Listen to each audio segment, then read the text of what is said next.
ಮುಖ್ಯಮಂತ್ರಿ ಸಿದ್ದರಾಮಯ್ಯ ಅವರನ್ನ ಮುಸ್ಲಿಂ ಧರ್ಮಗುರು ಒಬ್ಬರು ಸಿದ್ದರಾಮುಲ್ಲಾ ಖಾನ್ ಅಂತ ಕರೆದಂತ ವಿಚಾರಕ್ಕೆ ಸಂಬಂಧಿಸಿದಂತೆ ಸಚಿವ ಜಮೀರ್ ಅಹಮದ್ ಖಾನ್ ಈಗ ಪ್ರತಿಕ್ರಿಯೆ ಕೊಟ್ಟಿದ್ದಾರೆ. ಸಿದ್ದರಾಮುಲ್ಲಾ ಖಾನ್ ಅಂತ ವಿಪಕ್ಷದವರು ಹೇಳ್ತಾ ಇದ್ರು.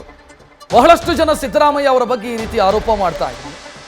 ಇದನ್ನ ನಮ್ಮ ಗುರುಗಳು ಹೇಳಿದ್ದಾರೆ ಅಂತ ಜಮೀರ್ ಸ್ಪಷ್ಟನೆಯನ್ನ ಕೊಟ್ಟಿದ್ದಾರೆ. ಎಲ್ಲರ ಜೊತೆಗೆ ಒಟ್ಟಾಗಿ ಹೋಗ್ತಾ ಇರೋರು ಸಿದ್ದರಾಮಯ್ಯ. ವಿಪಕ್ಷಗಳು ಸಿದ್ದರಾಮುಲ್ಲಾ ಖಾನ್ ಅಂತ ಹೆಸರಿಟ್ಟಿದ್ದಾರೆ. ಆ ಅರ್ಥದಲ್ಲಿ ನಮ್ಮ ಗುರುಗಳು ಮಾತನಾಡಿದ್ದಾರೆ ಅಂತ ಜಮೀರ್ ಸ್ಪಷ್ಟನೆಯನ್ನು ಕೊಟ್ಟಿದ್ದಾರೆ.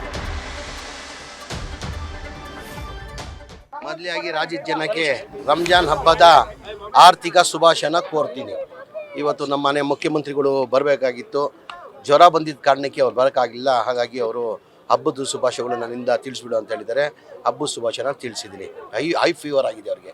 ಬೆಳಗೂ ರಾತ್ರಿ ಫೋನ್ ಮಾಡಿ ಇಲ್ಲ ಕಣೋ ಇಂಜೆಕ್ಷನ್ ತೊಗೊಂಡು ಟ್ಯಾಬ್ಲೆಟ್ ತೊಗೊಂಡಿದ್ದೀನಿ ನಾನು, ವಾಸಿ ಆದರೆ ನಾನು ಬರ್ತೀನಿ ಅಂತ. ತಿರ್ಗಾ 8:30ಗೆ ಫೋನ್ ಮಾಡಿ ಇಲ್ಲ ಕಣೋ ತಿರ್ಗಾ ಚಳಿ ಜನ ಬಂದುಬಿಟ್ಟಿದೆ, ಹಾಗಾಗಿ ಬರೋಕ್ಕಾಗಲ್ಲ, ನೀನೇ ಎಲ್ಲರಿಗೂ ಹಬ್ಬದ ಶುಭಾಶಯಗಳು ಹೇಳು ಅಂತ ಹೇಳ್ಬಿಟ್ಟು ಹಬ್ಬದ ಶುಭಾಶಯ ಹೇಳೋಕೆ ಹೇಳಿದೆ. ನಾನು ಹಬ್ಬದ ಶುಭಾಶಯನ ಹೇಳಿದ್ದೀನಿ.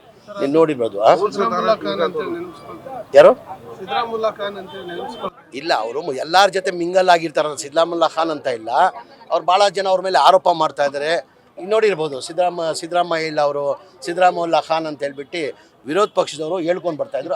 ನಮ್ಮ ಗುರುಗಳು ಹಂಗೆ ಹೇಳಿದ್ರು ಅವ್ರಿಗೆ. ಪಾಪ ಎಲ್ಲರ ಜೊತೆ ಒಟ್ಟಾಗಿ ಹೋಗ್ತಾ ಇರೋ ಕಾರಣಕ್ಕೆ ಬೇರೆಯವ್ರ ವಿರೋಧ ಪಕ್ಷದವರು ಅವ್ರನ್ನ ಸಿದ್ದರಾಮುಲ್ಲಾ ಖಾನ್ ಅಂತ ಹೆಸರು ಇಟ್ಟವ್ರಂತ ಅದು ಹೇಳಿರೋದು.